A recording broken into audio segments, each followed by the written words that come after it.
Greetings all, and welcome to the first part in the series covering sorties and how to combat them. While they may seem easy for those of high mastery rank, in reality many of these players have had a very long time indeed to build up an arsenal to take on just about anything DE can throw at them. So where can a newbie or even a veteran looking to be more successful in sorties start? Well, it starts by looking at special conditions of each mission and mission type. This guide is meant to go over each family of conditions and how to combat them. So let's get started. The first condition is Augmented damage type.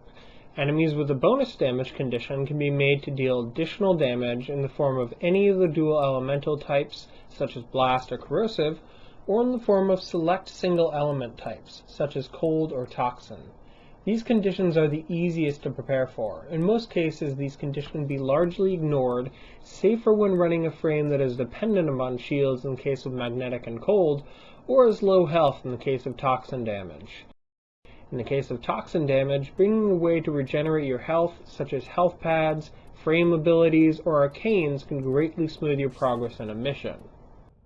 Next up are the weapon-specific conditions. Anything from sniper only, bow only, melee only, assault rifle only, or shotgun only can be made to be the only weapon you can equip for the duration of a mission. Note that any pistol weapon condition has yet to be seen, but may still exist as a condition to prepare for. Now there are two ways to prepare for this condition. One is to simply have one of each of these weapon types potatoed and form it up to take on high-level enemies. In this case, weapons such as Dread, Broken War, Vectis Prime, Soma Prime, or Heck can be very useful to have maxed out and laying around. The other is to bring a frame that is well suited to the mission type and attempt to ignore the condition entirely.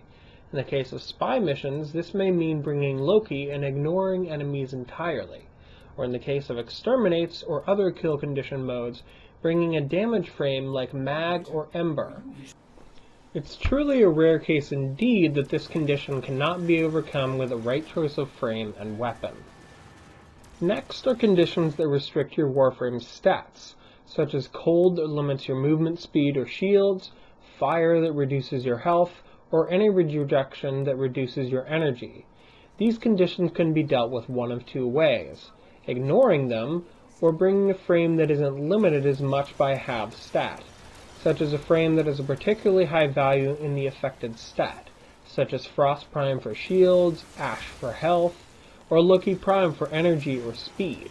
Either way, this is usually not a very difficult condition to deal with. Finally are the conditions that boost enemies' defenses or difficulty.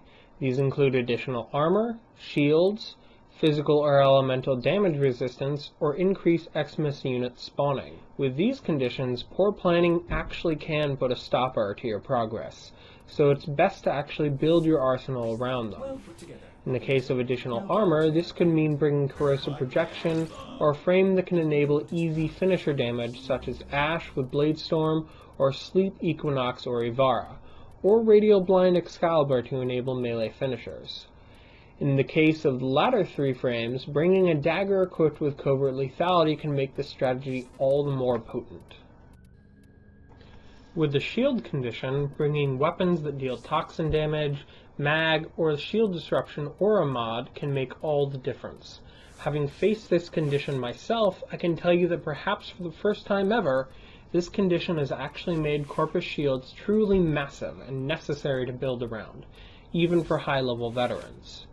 Note that weapons can also be built around magnetic or blast damage to simply power through the shields, but this can be slower than reducing or ignoring them like with the above methods. In terms of the damage resistance conditions, simply bringing frames or weapons that don't deal elemental or physical damage, such as Ember, Frost, Mag, or an elemental weapon such as any of the explosive weapons or Ignis, can help greatly in taking on physical damage resisting enemies. For the elemental damage resistance condition, this one can be a lot harder to prepare for, as even IPS weapons, that is, impact, puncture, and slash weapons, usually rely on some elemental damage mods.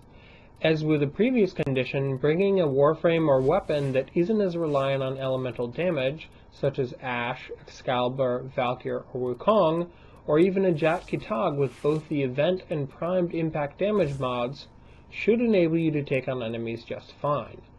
Another strategy is to again power through this condition, which is most effectively done by Ember, given her accelerant's ability to boost fire damage to incredible levels. In this case, bringing fire damage weapons to complement her powers can win the day.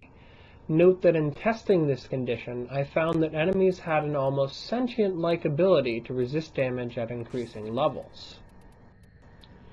For the Eczema Stronghold condition, just bring a high damage frame, such as Ember, Equinox, Mag in the case of Corpus, or Frost, so you can soak up as much affinity and focus as possible. So that just about covers my introduction to sorties and how to prepare for them. Note that in all conditions, coming prepared with a varied arsenal of fully formed, potatoed, and modded warframes and weapons will increase your chances of success greatly. In addition, some missions, such as spy missions specifically, are often easier done solo, as one lost vault spells the end of the mission. Quite frankly, unless you have a friend to carry you, bringing low-level weapons and mods could affect the success of your team. So be conscious of your experience level when attempting any sorties.